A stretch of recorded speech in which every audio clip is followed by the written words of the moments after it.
I'm telling you. Beyipake lana. Obvious. Mhlawumbe akayijwayelanga.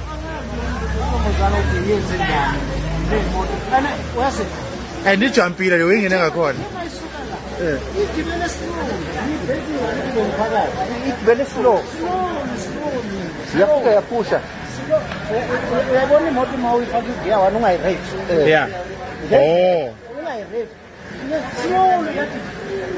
Hayi izimoto zamashayina vele zazi ezinye izinto eziningi. Ayifayo sobhaka enye igarage.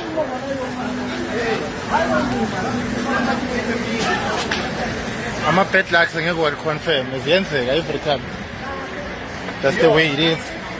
That's why we gotta pray every morning. Shout out, be safe. So she says here the car is still moving, but that is just the least of my worries. The damage I made at that garage is too much, but I did cooperate with the police and the owner, and everything is still undergoing. Also, I want to thank the owner. He was so understanding, and the police did breathalyze me, and there was no alcohol in my blood. It was just an honest mistake, like Ugel is saying.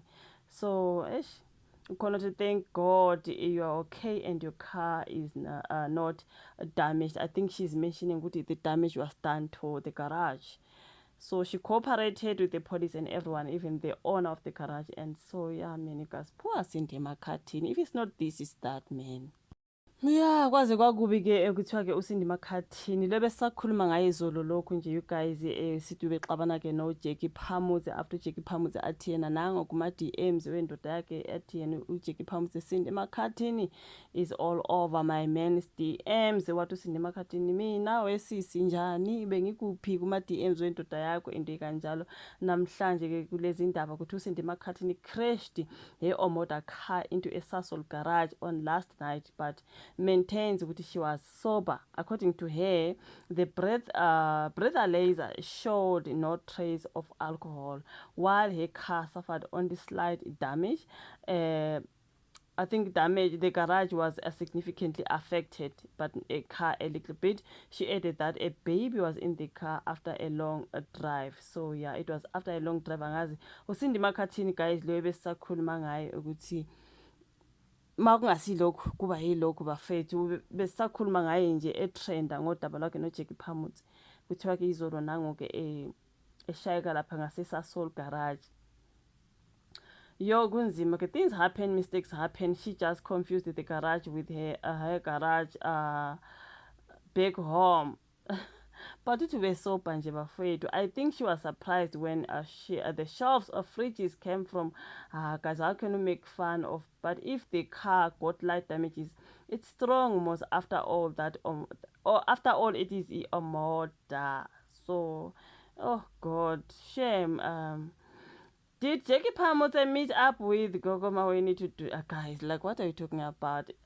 That's why ngiyimentionile lento kaJackie Phamutse in the beginning ngoba ngibona abantu sebekhomenta sebethi ubexabana noJackie Phamutse ethi yena indoda yakhe kwathini nango jikijiki useyashayisa egarage ethi ubesopa nakona if ubesopa ushayisa kanjani egarage, you know what I mean. Ngazile ukuthi igama likaJackie Phamutse vele lizoqhamuka abantu bethi hayibo qeda ukulwa noJackie Phamutse nanko uselala ke eyoshayeka lapha egarage. Hayi ngabantu labo guys on the comments ever since trenda ugele ukuthi uthole i-car accident. You can't park the car there. Angazi bathi bona ubethi uyaphaka uSindi Makhathini egarage ethi mhlambe sefikile endlini, but uthi hey bengiyisoba kini nini nizocabanga ukuthi mhlambe bengidakiwe bengiyisoba nje you guys wesibe sihamba nengane futhi emotweni into kanjalo. Khona such things happen and panic may cause that, especially to women drivers. Why should alcohol be the first thing to be spoken of? Imagine wonke umuntu vele wacabanga ukuthi ubedakiwe ukhona uthi nango bethu upake egarage lakhe endlini kanti ushayisa igarage. Yo, so uthi ke lona, why should alcohol be the first thing for abantu ukuthi bayicabange? And she isn't claiming claiming, I am sure that she knows what she is saying. Accidents do happen every day. They have no status and color. Yeah, man, you guys, yona nto kuthiwa ivelele uSindi Makhathini nkosi yami, she bumped into Sasol garage, which is such a pity. Cindy Makhathini crashed her or motor car into a Sasol garage last night, but maintains she was sober. According to her, the breathalyzer showed no trace of alcohol. So yeah, man, poor girl, you guys. Angazi ukuthi kuhambe njani laphana. Yona nto evuke namhlanje kuseni itrend akuthiwa ke nangu uSindi Makhathini shayeka lapha egarage. Hayi kunzima ke, let's hope all things will be sorted. I think bathe it's better because i-management egarage ayizange yaba harsh kakhulu kuye, kusho ukuthi into ke abaye bayikhulumisana ke ngemoya ephansi bonke. Poor girl. So but lucky enough no one was hurt. Also my car was just scratched, but the damage that I did to the garage is too much. I am so lucky the owner was so kind and gentle with the situation, but man, when does it end? There is always something happening in my life.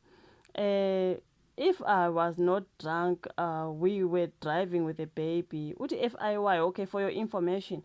Hey guys, hey, for your information, I was not drunk. We were driving with a baby in the car. Also, it was a long distance. You guys. Kune video, kune izithombe, and then this is what she posted about ukuthi ubengadakiwe wesibebehamba ke nengane. So it was just an innocent accident. Like someone said, ingozi yenzeka, you guys. You can't predict, you can't say izokwenzeka nini kanjani kuyobe kutheni, noma usoba ma izokwenzeka, you know what I mean. But abanye bethu vele sesiye sagijima ukuthi ubelwa noJackie Phamuzezolo lokhu namhlanje accident kuhambe njani. Hayi guys, I do not know.